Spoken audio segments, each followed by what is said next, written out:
मामले में भारत अब दुनिया के अग्रणी देशों में खड़ा हो गया है। भारत, रूस, चीन, अमेरिका, इसके बाद सिर्फ चौथा देश बन गया है भारत, और इसके पास हाइपरसोनिक मिसाइल है। भारत ने शनिवार को ओडिशा के एपीजे अब्दुल कलाम द्वीप के हाइपरसोनिक मिसाइल का सफल परीक्षण वहां से किया। और दुनिया के देशों की बात करें तो अब तक सिर्फ रूस के पास ही बैटल टेस्टेड हाइपरसोनिक मिसाइल है, और इसके बाद यूक्रेन में टेस्ट किया गया। चीन भी हाइपरसोनिक मिसाइल होने का दावा करता है, लेकिन उसके दावे पर पश्चिम के देश भरोसा नहीं करते हैं। ऐसे में भारत ने अपनी हाइपरसोनिक मिसाइल का फ्लाइट ट्रायल भी शुरू किया और सफलतापूर्वक इसे पूरा किया। और Praful Bakshi, wing commander, retired wing commander Praful Bakshi ji हमारे साथ में हैं। प्रफुल्ल जी, बहुत बहुत स्वागत है आपका। प्रफुल्ल जी, आगे अग्रसर तरक्की के रास्ते पर भारत लगातार है, और अब एक और कारनामा, भारत की हाइपरसोनिक पावर, चौथा देश बन गया है भारत। भारत चौथा देश बन गया है। हाइपरसोनिक मिसाइल का मतलब यह है कि मैक 7 से ऊपर जाने वाला, मैक 1 स्पीड ऑफ साउंड होती है जी। तो इतना तेज जा रहा है। इसका फायदा ये होता है कि इसका इंटरसेप्शन मुश्किल होता है। रडार अगर पिकअप भी करता है तो इसका इंटरसेप्शन पॉइंट कैलकुलेट करके और वो मिसाइल से उसको इंटरसेप्ट करना बड़ा मुश्किल होता है जी। ये बात है, और इसको न्यूट्रलाइज भी नहीं किया जा सकता।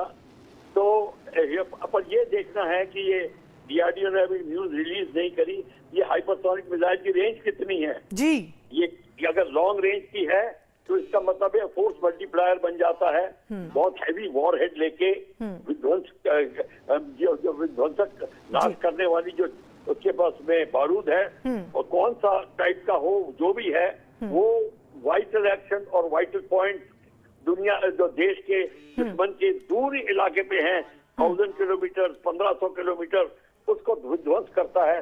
जिस तरीके आज आपने इजराइल में नेतन्याहू के घर के ऊपर हमला देखा, अगर आप लॉन्ग रेंज मिसाइल से देखेंगे तो ऐसे पॉइंट, ऐसे टारगेट का सिलेक्शन होता है, या बहुत extremely important weapon system, weapon area, उसके लिए ये मिसाइल काम आती हैं जी। और मिसाइल शॉर्ट रेंज मिसाइल भी होती है, एयर टू एयर भी मिसाइल हो सकती है, सरफेस टू एयर भी मिसाइल हो सकती है।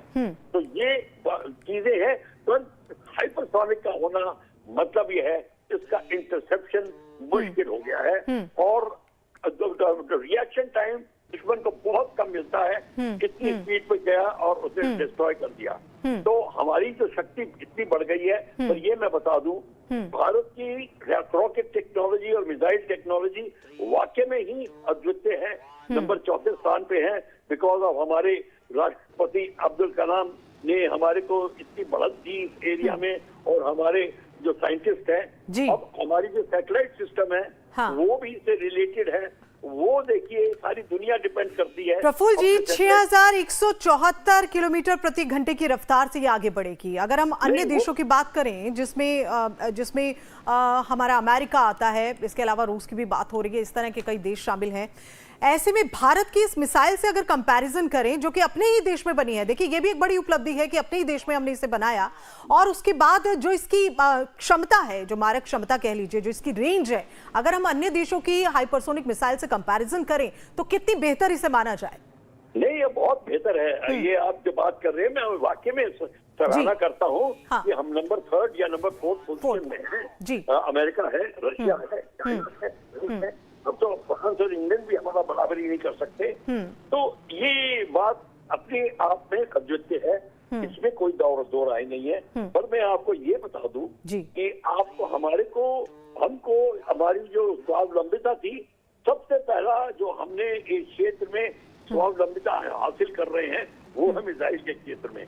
अब इसका प्रोपल्शन प्लांट भी अगर हमारा है तो आपको मैं मानता हूँ कि ये बात बहुत बड़ी उपलब्धि, बहुत बड़ी बात जी जी।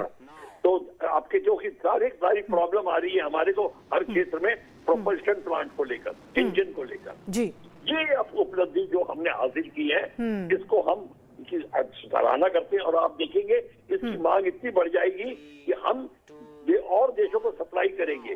मतलब ये है कि अब आप मार्केट को कंट्रोल करने वाले हो रहे हैं। पहले लोग आपको कंट्रोल करते थे, अब आप औरों को कंट्रोल करें। बिल्कुल प्रफुल्ल जी, जैसे आप जानकारी दे रहे हैं, जैसे आप चर्चा कर रहे हैं और बता रहे हैं कि हो सकता है इसे हम आगे एक्सपोर्ट भी करें, तो एक बड़ी उपलब्धि देश के लिए भी है और बड़ी उपलब्धि रक्षा के क्षेत्र में और व्यापार के क्षेत्र में भी एक लिहाज से देखा जाए, ये कहना गलत नहीं होगा, बहुत बेहतर है। बहुत बहुत धन्यवाद प्रफुल्ल जी, आप हमसे जुड़े हुए इस बातचीत के लिए। और लाइफ टाइम्स